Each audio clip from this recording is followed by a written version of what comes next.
I think agents have had an influence on the entertainment business ever since they became a part of the business because, let's face it, they're discovering a lot of people, oftentimes.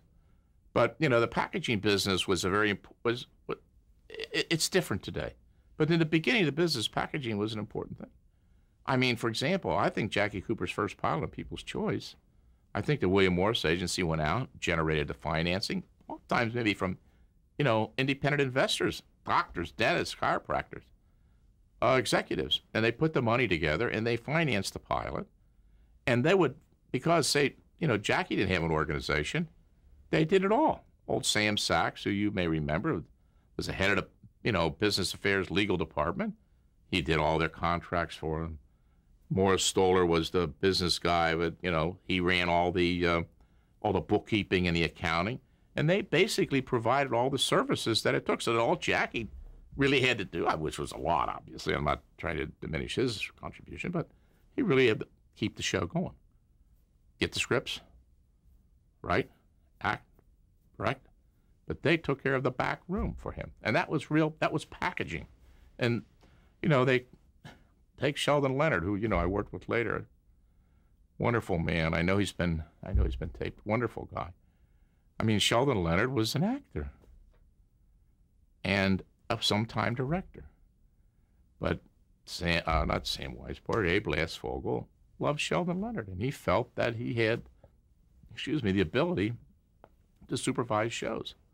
So what did they do? They set up Sheldon Leonard, and they started pumping these shows in there. They started taking their actors, their people, and packaging all of these shows.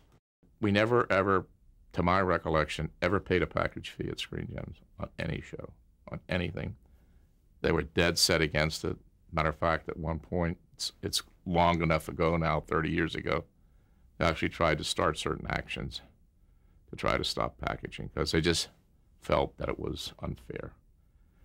What would be a usual packaging fee for an agency? Well, the Morris office, I guess, has been the strongest on this. I don't think they've moved too much. Usually get 5% of the license fee. So if a series costs $1 million an episode, they get $50,000. And they have another $50,000 deferred because they claim that the package fee is really 10%. And then they get a percentage of the gross revenue after certain expenses are taken off. So it's a very lucrative business, very, very lucrative business. CAA, ICM, not as tough. I think they're usually 3 and 3 instead of 5 and 5. I don't actually know where UTA is and some of the others. And in some cases, depending on the size of the agency, it might just be a flat fee. It's a way for agents to make more money. I mean, if you have clients that are making, $100,000 or $200,000 in an episode, 10% of their fees is $20,000. On the other side of the coin, successful series, we're looking at $50,000 to $150,000 an episode.